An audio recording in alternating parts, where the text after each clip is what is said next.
There are certain things in this world that are constant, unchanging, with no regards to the passage of time. No matter the era, there is war, there is money, there is greed. Each generation has its share of hatred and unjust death.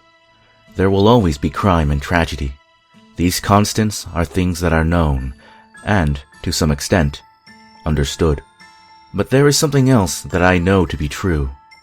Something perfectly cemented in time and space that the world seems to have overlooked. Mrs. Baker owns the house at the end of Willow Street. I know this must seem a little strange to you. Please, give me a few minutes to explain. You see, Mrs. Baker wasn't just any old woman in my neighborhood. In fact, many of us didn't think of her as a woman at all. She was more of a landmark. Someone who had been there even before our parents, and would continue to exist long after all of us little birdies had flown the nest. And, for as long as she'd been alive, she had owned a shabby little shack with peeling paint and squeaky shutters at the tail end of Willow Street. For most of us still alive in the neighborhood, she had existed for all of eternity. She wasn't born, and she wouldn't die.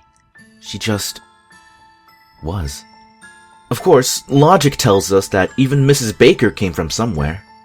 I was told that she immigrated to our little town from France. Her first name was Camille, although nobody could ever pronounce it right, myself included. Her husband, an American whose first name had long been forgotten, brought her over after a whirlwind romance in Paris. He had died early, leaving her alone, childless, all by herself in the house on Willow Street. By all accounts, Mrs. Baker was unremarkable. She was kind and friendly, inasmuch as social protocol demanded. She liked to sit on her front porch, surveying the unkempt grass as she embroidered yellowing hand towels. She had a cat that very well may have been as old as herself. He had gray fur, and all the neighborhood kids called him Fluffy, as we were fairly unoriginal children. The only thing that set Mrs. Baker apart from the other residents was her apparent immunity to life and death. In all the time I lived there, I never saw her age. I never saw her change. But that's not why I remember Mrs. Baker now. Mrs. Baker didn't talk to the kids in our neighborhood very much. I always had the feeling that she disliked children. I had spoken with her a few times because my mom had dragged me to her house. My mom had a fascination with embroidery, and spent a few afternoons sitting in Mrs. Baker's musty old living room, taking lessons from the old crone. I didn't mind Mrs. Baker, because she always gave me chocolate chip cookies and let me play with Fluffy. Since she never really talked to me, however, I assumed she wasn't very fond of me. That assumption was challenged one foggy morning in early April. School was out for some kind of break, so I had naturally risen before the crack of dawn to get the most out of my few free days.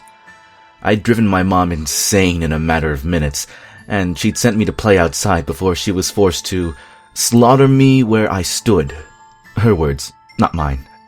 I was playing with some action figures when I saw Mrs. Baker standing outside her house, watching me. Of course, she lived all the way at the end of the street, a good 4 houses away from me, so I couldn't really tell if she was looking at me or not, except that I could feel her eyes on me, like she was trying to call out to me with something other than her voice. And she succeeded, because I was so intrigued that I found myself standing up from the damp grass and taking a tentative step down the street. As if sensing my confusion, Mrs. Baker lifted her arm and crooked a slender finger at me, beckoning me closer. I was either too young or too stupid to be cautious. Besides, I'd known her all my life, as had my mother, and probably her mother before her. I didn't think anything of it as I trotted down the street. If anything, I was thinking of those chocolate chip cookies she often made. I stopped a few feet from Mrs. Baker, and I chirped out some kind of greeting. She gave me a stiff sort of smile, and bent down so she was eye level with me. I remember thinking that I'd never seen an old person do that. It must have hurt her back, bending down like that. I suddenly felt very important. Dominic, you're a good boy, aren't you? She asked the question, fully expecting an answer. There was nothing patronizing or teasing in her tone. I nodded solemnly, as though this were the most important moment of my young life. Well, I guess, in a way, it probably was. She mirrored my nod, an aura of satisfaction radiating off of her as she asked her next question. Would you like to see something secret? My ears perked up at that. A secret? I loved secrets. I was going to be a spy when I grew up, so I understood that secrets were very, very important. I nodded at her, and she extended her hand to me. I took it without hesitation, and she led me inside her house. We bypassed her living room completely, much to my dismay, as I'd rather hope that her secret involved cookies. She took me through the dining room, then the kitchen, all the way to the back of the house where she opened the door to a set of stairs, leading down into the darkness. She turned on the light, but the basement was still quite dim, so she held my hand in her firm grip as we descended together. I gradually became aware that there were soft noises coming from the basement, sniffles and shuffles, and sometimes strange choking and squealing noises. It sounded as though she had animals that were trying very hard to keep quiet. I wondered if Fluffy had gotten trapped down there. Maybe Mrs. Baker wanted me to save him. I didn't see Fluffy when we got to the basement. I saw a row of cages lining the walls and a mess of rusty iron. It was hard to see, but there were animals crouched in them, sniffing and pawing at the dirty floor beneath them. "What is it?" I asked, a little uncertain what to make of what I saw. It's a zoo, said Mrs. Baker. My eyes lit up in wonder. I loved the zoo. My mother used to take my little brother and me if we'd been very good. I realized why it was a secret now. Having a zoo in your basement was a genius idea, although she wouldn't have been able to keep very big animals. I was a little disappointed at that, because giraffes were my favorite. Still, I was very excited to see her zoo. She must have been able to sense my anticipation, because she let go of my hand and gestured forward. Go on. I didn't need a second invitation. I practically skipped forward, starting with the cage closest to me. Because the light was so dim, I had to bend down and press my face up against the bars to make out what was inside. My little heart froze in my chest when I finally saw what was in the cage. It was a little girl, a few years younger than me. She couldn't have been more than 5. She was crouched down, her hands trembling, and I could see that something was dripping from her fingers. I thought about trying to speak to her, but then I saw her lips. They had been sewn shut. I gasped and stumbled backwards, right into Mrs. Baker's arms. All too late, I began to feel that something was very, very wrong. I looked back at Mrs. Baker, white-faced and shaking. I couldn't make out her face in the dark basement, and for that I was almost glad. "What is she doing in there?" I demanded, trying to sound like I wasn't scared. I failed miserably. She was bad. Bad? Mrs. Baker nodded, but didn't give any more explanation. She simply stated, This is a zoo for bad people. She gestured again for me to continue looking. I walked on unsteady legs and looked into the next cage. This one was a boy. He was moaning a little, obviously trying to keep quiet and pressing his hands to his chest. Except that I realized he didn't have hands. He had dark, oozing stumps where his hands should have been. I looked back at Mrs. Baker, suddenly wanting very much to go back home. She sensed my intentions and shook her head. I couldn't leave until I looked at every cage. There were about 12 cages in all, I think, although I can't say for certain. My memory gets a little fuzzy at this point. I know I saw many children, scared and sick and frightened, but they all begin to blend together in my mind.